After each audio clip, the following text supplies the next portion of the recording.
Be prouder of this racing team. I mean, just a word on those pit stops, 1:9 seconds, very close to the record you set in Qatar in 2023. I mean, that's phenomenal. Why we weren't perfect. That's something we got to review. You see, we left the 10th on the table. For perfection. Just tell us about that teamwork and the energy within the team at the moment. It was great. You know, it was all under control. Had some good chats with Andrea over the course of the race. It was very exciting. That was a great Grand Prix. We had to, with Lando's first lap. We weren't planning on doing a one-lap or a one-stop strategy. We weren't sure if we could, but then we got to a point where let's try, and knew it was going to come down to the last 5 laps there, and it was just great to see him race very hard, very, very clean, and they're both happy boys. I love the fact you're letting them race hard against each other, but what do you say to them before the race going into it? We heard a few radio words to Oscar, maybe pulling back a little bit at the end there. How do you manage that? They haven't put a wheel wrong. Next race, it just shows how evenly matched they are. Obviously, through that race, the free air that both drivers got was vital to their strategy at points, particularly Lando making that one-stop work. We heard all the radio calls in advance, the boxed overtake. How much gamesmanship is going on at that point in the race? A little bit. Charles was very quick there. I'm not sure kind of what happened on his final stop, why he fell off so rapidly, because it looked like for the first half of the race, we thought Oscar had a little bit more in reserve, and then when we said go, Charles went. So he had great pace first half of the race. George was very strong, so I think we won it today, not only because the team did a great job building a fast race car and the drivers, but strategy and pit stops, I think, is ultimately what got us into a 1-2 today. Now, you say that both drivers will be happy, but I sense that Oscar may be frustrated that he didn't go for the one stop himself. Was it any danger of him being distracted, if you like, by Charles and missing out, therefore? No, I don't think so. We were talking to him on the radio to kind of give him the choice. Do you want to race Lando or race Charles? And he wanted to race Lando, which is understandable. I think, you just had two different strategies there that converged, and it couldn't have been closer, right? Oscar was faster there at the end, just couldn't get by. I spoke with him as soon as he got out of the car, and unlike Silverstone, when he was obviously disappointed he didn't win, I think here he knows everyone gave it their best shot, and that's just kind of how the chips fell. So he's in good spirits, but of course I'm sure he would have rather won. Was there any way you could have predicted Charles's fall off then? Because at the beginning it looked like he had really strong pace, and then it obviously fell away, which was a surprise to us watching. But on the pit wall, do you see something maybe to predict that? No, that surprised us, especially the pace in which he fell off and how strong he was the first half of the race. So I'm sure the team will kind of figure out what happened there. But no, that we were most worried about how we could get in front of Charles. I just want to talk about the podium for a minute. Mark Ingham on the podium there from the design office. Mark was actually my first manager when I started in the design office. He's been with McLaren 30 years, he said. How important is that backroom team to get in this car? I just want to give you an opportunity to talk about it's awesome. Guys. It's one of the biggest things Andrea and I enjoy, which is if we're fortunate enough to get on the top step of the podium, who do we want to send up? And they represent their whole department and the team. So to see the joy of Mark up there, even though he had the trophy upside down until George pointed it out. As long as he kept it away from Lando. Yeah, exactly. That's all that I think Lando learned his lesson last time around. So it's great. I mean, that's what she signed up for. I have actually a quick question, because you've alluded to there being a megastart maybe doing a test in your IndyCar. And I know you probably can't say anything, but I'm desperate to have a little hint if you have anything. Well, why do you think I'm going to go do some driving the next couple of weeks? Oh, here you go. I should have picked up on that quicker, sorry. It's not that. I want to see if we can get it confirmed. It is quite exciting, but it's not done until it's done. And if we can get it done, it'll be very cool. Cool. For now, at least, go and enjoy yourself. Put your feet up, even for 5 minutes. You deserve it. Well done to you and the team. Fantastic day today. Hi, Oscar. First of all, congratulations. It's another podium. The great run continues. I know you'll be disappointed, though, that it wasn't the P1. So where was it lost today? Do you think there was too much focus on battling Leclerc, or not from you, from the team, or a general look? It's hard to say. I mean, going into the race, we thought a two-stop was the best thing to do. And, in clean air, potentially it still was, but, having a two-stop race in clean air versus dirty air is a different story. So It's very easy now to say that a one-stop was the way to go, but 1 second different, and the answer would be very different. So, some things to analyse with the team, but overall, thought it was a good day. The pace the Ferrari had at the start, was that a bit of a surprise, the race pace, when he got away? Not massively. He was quick, he was pushing a lot in the first few laps, but then, towards the end of that stint, felt like I could close the gap a little bit. But it was tough. But I expected him to be quick, and around here, the dirty air is such a big difference that I wasn't that surprised. It looked like when you got out, you were still able to smile and you enjoyed a really good battle on track today. So what are you going to focus on over this break to keep that gap you've got? It might be down to 9 points now, but over the break, what are you going to focus on for the rest of the season to make sure that you're the one with the hands on the trophy at the end? I think just doing mostly what we've been doing. I think the pace has been very good. I feel like my execution of races has been good as well, and it's going to be a tight battle all the way to the end. So, just doing the same things. But you're enjoying it? Yes, I am. Good. Thanks.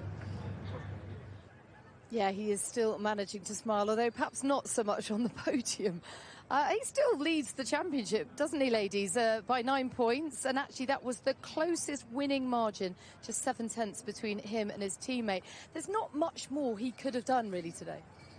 Yeah, I don't think there is a lot more that he could have done. I think back in the office now, when they start to review the strategy, there will be questions to be asked. Should they have stopped for the final stop a little bit later? Could that have given more of a tyre delta to Norris? Those sorts of questions they'll start to go through, and they'll look at what the traffic looked like. I think his point is valid on the traffic potentially in the two-stop does hurt you a little bit, but he only really properly overtook Leclerc. So they'll have a lot to go through. It was very interesting listening to his radio at the end of the race. He was really quite positive at the end of the race. So I don't know if that's outwardly to encourage the team or just... he thanked them for the strategy. He said, thanks to all the strategy guys, thanks to all the team back there, good work today. So he was really positive. There will be stuff they'll review, and one of them is the two-stop versus the one-stop, and one of them is the second stop, should they have been a bit later. OK, well, it was a really tough day for Charles Leclerc because he wasn't able to convert that sublime pole position to a win today. Let's just hear his frustrations over team radio. Charles, I'm guessing everyone's asking you what you were talking about on the radio when you said what we discussed before the race. We need to discuss those things. Can you give us any insight into what you were dealing with in the car? I spoke too quickly, I guess, because going out the car, I had a bit more details about what went on. I thought it was about something else that we had discussed, but unfortunately it was a problem on the chassis. So there was an issue on that side, and we'll look into it for it to not happen again. It doesn't really make me feel any better, because when you are fighting for a win and then you have those kind of issues, it never happens, but today we've had this problem and we need to look at it for it to never ever happen again, because the car was just undrivable. So it's not the same issue that was happening earlier on in the season? No. It was a one-off, so it's something that we need to look into, but I don't think it's something that we'll have anywhere else again. Did it develop during the race then? Because you got away brilliantly at the start. Yeah. It was around lap 40, I think. As soon as I started to struggle and complain, it's basically where we started to have the issue, and then unfortunately it got worse and worse. So it must have been pretty difficult in the car then, because you can't then, I guess, talk about that at the time and tell everyone what's going on. All you're doing is trying to do the best you can, and it's not there for you. Yeah, it's very frustrating to have everything under control, to know that the pace is in the car to win, and then you end up being nowhere. So we even lost the podium, so very disappointed. All right, thank you, Charles. Thanks. Well, Charles has only won one of his last 16 starts from pole. That was Monaco last year. He'll certainly want to reverse that pattern. It's a tricky one, isn't it? I know there will be positives that he can take from today. It's probably just a bit too soon to see them just yet. Yeah, I think there hopefully will be positives. His qualifying pace is one positive. He seemed very frustrated. We don't have any idea what he was talking about, do we? No, he was incredibly cryptic on the radio, which doesn't really help us. But interesting, he's talking about a chassis issue. So to me, that can be damage or a mistake on the car or mechanical mistake on the car that then failed lap 40, but we're not sure, are we? Yeah, my only wonder is he seemed to suggest it started from our lap, but it seemed to be both hard tyre stints were much worse than the medium stints. So I don't know if it's cooling either in the brake ducts or what they're feeding into the hot tyres. You know, some teams will want a slightly different temperature in the hot tyres than they will in the medium tyres. So it feels like he, at least initially, emotionally on the radio, was saying we should have handled this in a different way. So I'll need to go back and watch the pit stops and see if they took off a bit of tape or something to change the coolants in the brake ducts, or maybe something has changed around the pit stops. But we don't have the answer right now, and it's all very cryptic. Well, McLaren, what a landmark result for them. Delighted to be joined now by Sauber's Gabriel Bortoleto. Congratulations, your 3rd points finish in 4 races. I bet you probably don't want a summer break, do you? You just want to keep on racing. Yeah, I mean, it's a short break anyway. It's only 3 weeks, and then we are in Zandvoort already. So I'm looking forward to have a week with my family now, but I really want to drive again and keep this momentum that we are having, because it's very important to keep up like this. You know, a lot of points scored in the last rounds, and 6 points scoring in a row for Sauber, I would say. So that's great. Loads of mileage in an F1 car prior to this season. How would you rate your season so far? Do you feel like you're really coming on strong now? And do you feel like you're at the halfway point of the season, or does it already feel like a long season? Yeah, I mean, as you said, my junior career was very fast as well. So there was not a really planning, testing, 1 year of testing with F1 for me or anything. You know, it was literally F2 was going so well, and then I got my contract, and then they didn't have a TPC car at the time. So when we got the TPC car, FIA put the rule of 1,000 kilometers, you know, for the title drivers, the main drivers. So it was a problem, because then I couldn't drive much, and I was a very rookie driver when I started the season. But that's, you know, normal, and you progress a lot through your season when you start in that level. And I feel like I've been learning so much, well, not only in road speed, but I think mainly on understanding of my car and what do I need from it, working with the engineers and everyone. So today, your first race in an F1 car around Hungary, right behind Fernando Alonso's 22nd race around Hungary.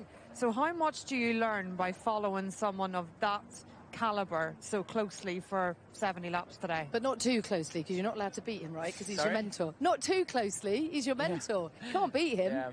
It's difficult to beat him. He knows how to play the game, and slowing down at the right time, pushing at the right time. Also, having Max behind was not easy at the beginning of the race, and keeping him, you know, behind me was super tough. So honestly, it was a great race, and I'm glad that I'm been fighting with these guys at this moment of my career already. Gabby, it's great to see you. Great result. Thank you for your time, and enjoy your holiday. Enjoy some family time. For you all. Thank you so much. Okay, really tough day for Lewis Hamilton. His worst result here in Hungary for 15 years. Let's hear from him now. Hi, Lewis. Can we just ask you about the move with Max at Turn 4? I know that's being investigated. What was your take on it? I don't really remember it, to be honest.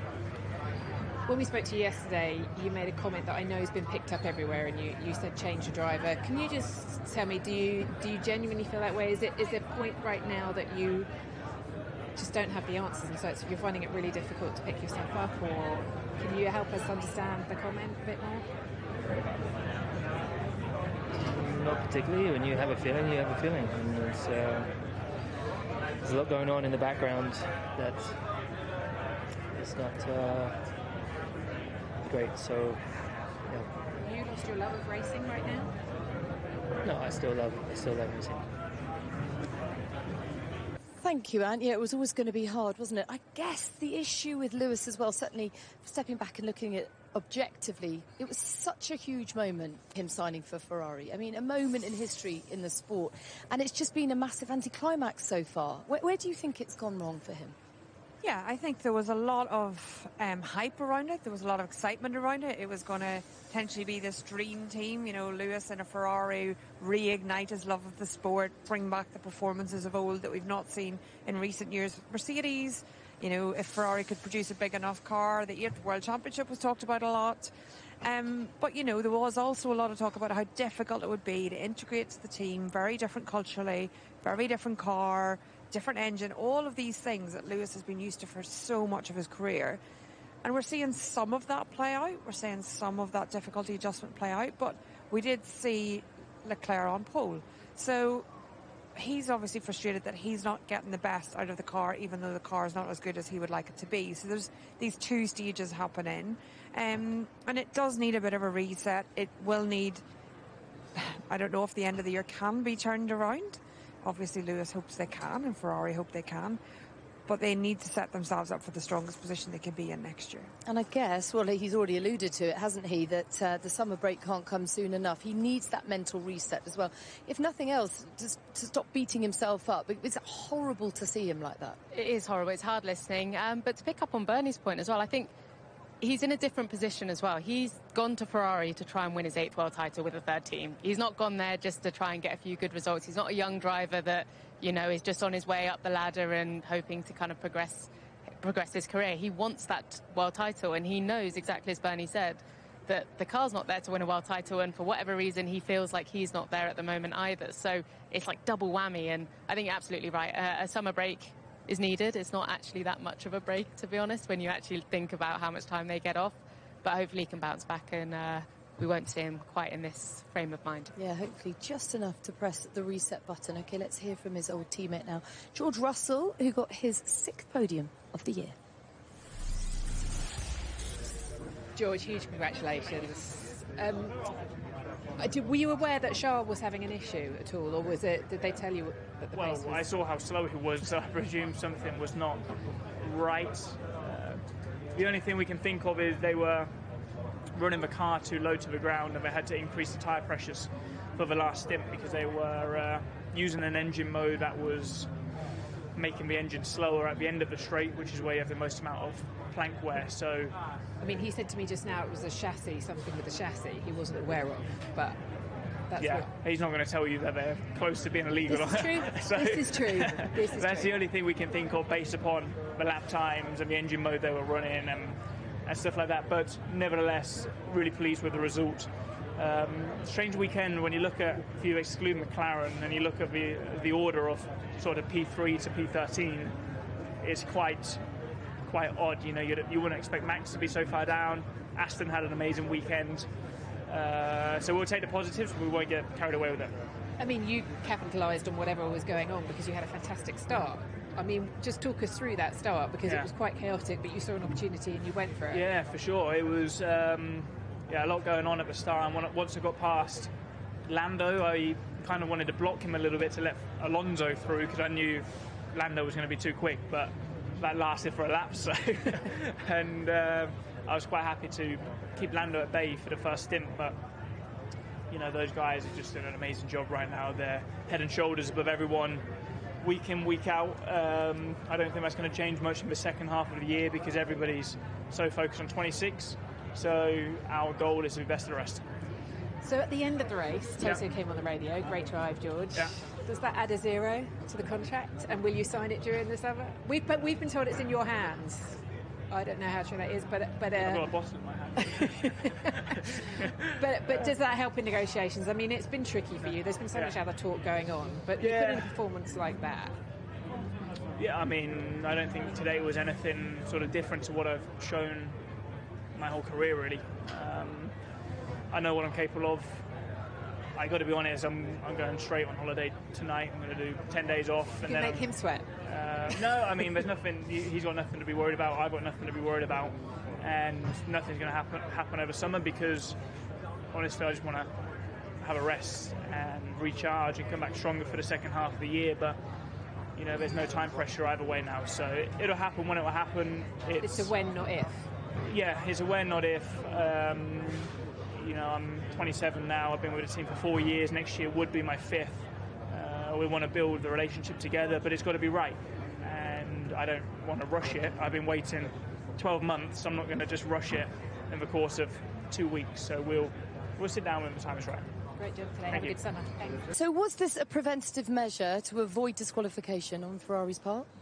Yeah, so interesting that George said it in the pen, but I think it is a preventative measure. So There's two things George mentioned. We've obviously picked up on the tyre pressure. As Ant said, raising tyre pressure raises the ride height, so that's why you get less plank wear. It's very, very small, but in these cars, millimetres are making the difference. So that is a preventative measure. It's a way of preventing the plank hitting so much. Why they do it on the later tyres is because they can see how much the plank is contacted in the earlier stints, and they can take the pace in the earlier stints, but maybe not for the whole race. Interesting though, on the lighter car, the problem should be getting less and less and less. The other thing that George mentioned was maybe they've turned down the engines a bit, so that end of straight, the car is not so fast. And if the car is not so fast at the end of straight, basically you take off downforce and the rear of the car will lift up a little bit. So both methods would prevent the plank being as in contact with the ground. So the straight line speed is easy to spot on GPS for any team. And it'll be a control system they've done on the car. The tyre pressure, much more difficult for a team to spot. You don't get that data from other teams. Pirelli will get it, the FIA will get it, but other teams no. It'll be interesting to see how it progresses going forward. Ferrari will not have want that information to give away in either direction, but we know they have suffered with plank wear earlier this year, so it's not surprising that it's plank wear. Surprising that the two methods are being so openly discussed here now. Yeah, and the ultimate impact of it, of course, that Charles Leclerc finished in fourth.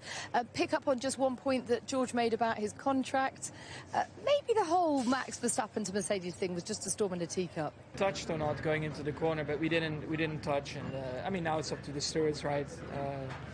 What they think of that. But from my side, of course, it was a very difficult weekend, and in the race it was the same. Just a very low grip, and there was not much that we could make out of it. On the radio at the end, it was, we're going to look into this, and you said, yeah, I'll have a look at it. How much do you get involved, and what sort of things can you help the team with? It's a fully open discussion between everyone. And so, can you? I mean, you ask for what you want more of, and they say what they can do, or how does it work? Just for people to understand. There are always a few ideas that you look into, but of course I cannot go into detail. No, that's fine. But in terms of, I guess, you're looking at balance, you're looking at all sorts of things, because a lot gets talked about this car being designed for you, and then it comes out that actually it's quite tricky to drive. You can handle it because of your skills, whereas that's where others find it more difficult. Would that be fair? Designed for me, I don't think that's true. Yeah, I'm saying we understand now it's not designed for you. It's a very tricky car that only you can drive because of your talent and your skill. Is what I'm saying. So it's very complicated to explain, because I mean this weekend is just nothing worked. Unfortunately, and I think in Spa we had a much more competitive weekend. Now I know we're not on the level of McLaren, but they're also doing, of course, a really good job this year. But this is a bit weird for us, and that's something that we just need to investigate. Okay, have a good summer. Thanks, Max. Thank you. So yeah, as he touched on, he won the sprint in Spa, but he hasn't finished on the podium in the last 4 Grand Prix and finished a full minute and 12 seconds behind the race winner. I mean, it's frustrating times. He's robust, he's resilient, he'll work hard, he'll gather the team around him, no doubt. But there's a lot of work to do at Red Bull, isn't there? Absolutely. I think one thing I do like about Max is I don't think he'll ever doubt his own ability. I think he's in a position where he just knows it's the car, and he knows that he's not able to get results. He excited me quite a lot in that race. He was doing some really nice moves into turn 6, a bit over the limit, I think, with Lewis in the end, up into turn 4. But I think they need to really look at the drawing board, because if he's saying that he doesn't even think they're going to get a race win for the rest of the year, it's a long year, and that's going to really be tough on the whole Red Bull team. OK, well, Bernie's old team, Aston Martin, had a great day today, didn't they? Let's hear from Fernando Alonso now. He finished P5. 44. I mean, who cares, right? Yeah, so far the best result of the season, for myself and also for the team. 16 points, very important at this part of the championship and before the summer break. So, yeah, it's good to go with a smile into the break for everybody. How pleased are you, though? Because I know the team have been working hard. It's been really tough for you two. They've kept trying to bring parts. But for everyone to have that lift of a P5 and a P7 for Lance going into the break, knowing that work's worth it. Yeah, definitely. I'm super happy. I'm proud of the team, with all the new parts that we have this last push, into the 2025 car, and it seems that they delivered what we were expecting, and obviously the track also was a little bit friendly to us. They've seen in all the circuits, but we take one at a time, and today I think we execute a good weekend. You say the track was kind to you, so for the rest of the season, is it going to be peaks and troughs for you again, or do you think you can get a consistent I think level? so. I think it's going to be up and down for everybody. We saw the best example, I think, are the last two races. How teams seem to, deliver and perform very differently from track to track. And I think it's going to be the same for the rest of the season. But we need to minimize the losses when we are underperforming, and we need to maximize, like today, the good tracks. Thank you. Well done. Well, it's not just a good track for Aston Martin, it's a great one for him specifically. He scored points in 13 of the last 14 Hungarian Grand Prix. I mean, what a spring in their step going into the summer break. And by the way, you were absolutely on brand right there with your Aston Martin. No bias here, please. Oh, no bias. I was actually, before we interviewed Zach Brown after the podium, Zach was asking me why green and why not orange, so I'm going to have to balance that at some point. Well, if you wear papaya in Holland, you're going to blend in well. I will blend in well. I won't be a Max fan as well. No bias here. Let's start with that. But it is great to see that team doing so well. They've had a really, really tough year. I think people underestimate the teams that are at the back of the grid and not scoring points and where the car performance has gone.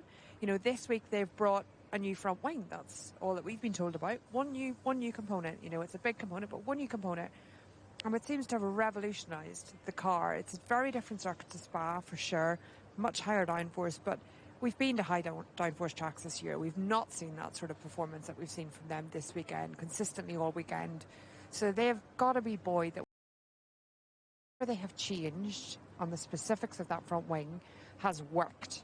And that's a good correlation point for their wind tunnel, for their fluid dynamics back at the factory, for the simulator, for all of those things to start to build on for next year and the rest of this year. So the guys in the garage and the girls that work so hard week in, week out, this 2-week break is so important. And to go into that thinking, the rest of our year might not be as bad as we feared it was leaving Spa, that's so positive. Absolutely. So a great day for Aston Martin. A fabulous one for Lando Norris because he has secured McLaren's 200th Grand Prix win. Let's hear from him now. Lando, huge congratulations. Can you take us inside the helmet for those last few laps? Literally pulling that face. Yeah. What was it like? What was going through your mind? It was tough. Like the last few laps were, some of the toughest laps. Because Oscar was pushing flat out on a much nicer tyre than my one. I was just trying to not make a mistake, really. And when the tyre is so, at the end of a stint, it was so easy to lock up in 1, in 2, so easy to lock up into the chicane 8, 7, 6. It just felt so easy to make a mistake, so I feel like I had to drive at 100% and it was too much. I'm under rotating, I'm making a mistake. I drive at 98%, I feel like I'm just under the limit and not getting anything out of the car. So there was the 99% limit, which was so difficult to be on, but I had to be on for as long as possible. And I felt like I was on it for a good amount of that second stint. So I didn't really expect it to work. I was a long way behind by the time we committed to the one stop. I pushed like hell trying to get past George and couldn't. So it wasn't like I was prepped from lap 1 for a one stop.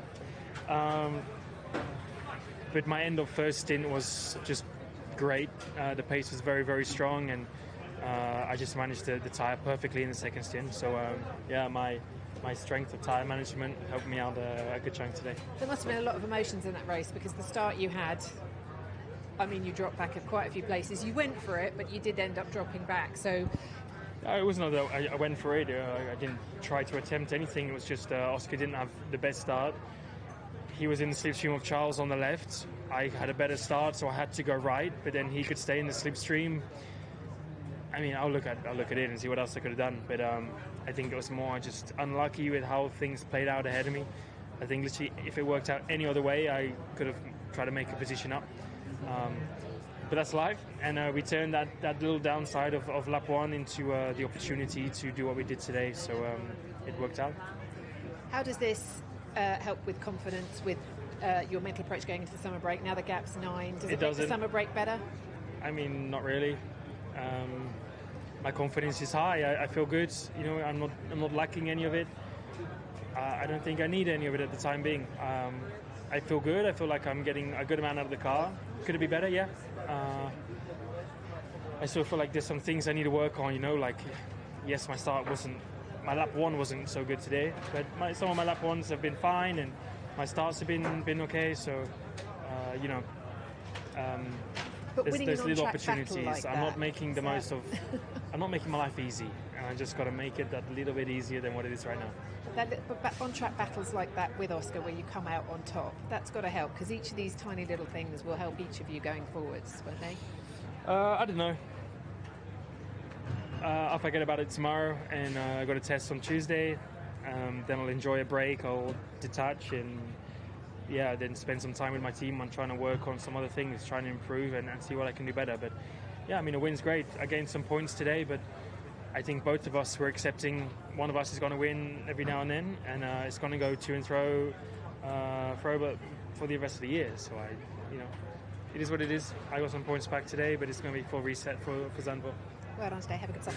Challenge is going to run and run and run, you know, and as a spectator, them to be so close. We want the gap to close. We want it to be a fight to the end of the season, and that's what we're getting. It's been hugely entertaining, hasn't it? I am going to wrap things up by asking you lovely ladies your highlight of 2025 so far. I can't quite believe we've had 14 races. Well, I can actually. I'm exhausted, but it's been a lot, hasn't it? Can you remember? I can't remember all of them. That's the problem. Well, I was going to say Australia. Were you? Because maybe because it was the first race that I remember it. Because from a driving perspective, I remember watching that race very, very early in the morning at home, thinking this looks so difficult. Like, I would not even imagine being behind the wheel of a car like that. Wow. And obviously tough for the rookies. And I think one of the best examples of how tough Formula One is these days. So you didn't stay up, you got up. Because I thought you were going to say, I remember watching that very, very drunk. Yeah.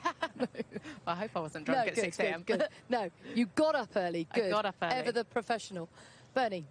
Well, aside from obviously getting to work with Jamie for the first time, I think, well, because my memory's not so good as Jamie's, so I can't remember Australia, which is all the way back in March. My highlight, I really loved the Silverstone Grand Prix. I loved there was a lot of intricacies going on there, and Hülkenberg, who has fought so hard to be on the podium, I think that's my takeaway from the few races. Yeah, it was epic. Well, 10 more races to go, but you're going to have to wait a little while until you get them. We've got a mandatory 3-week break now, and then we'll be back for Holland at the end of August. Thank you so much for your company so far. Happy holidays.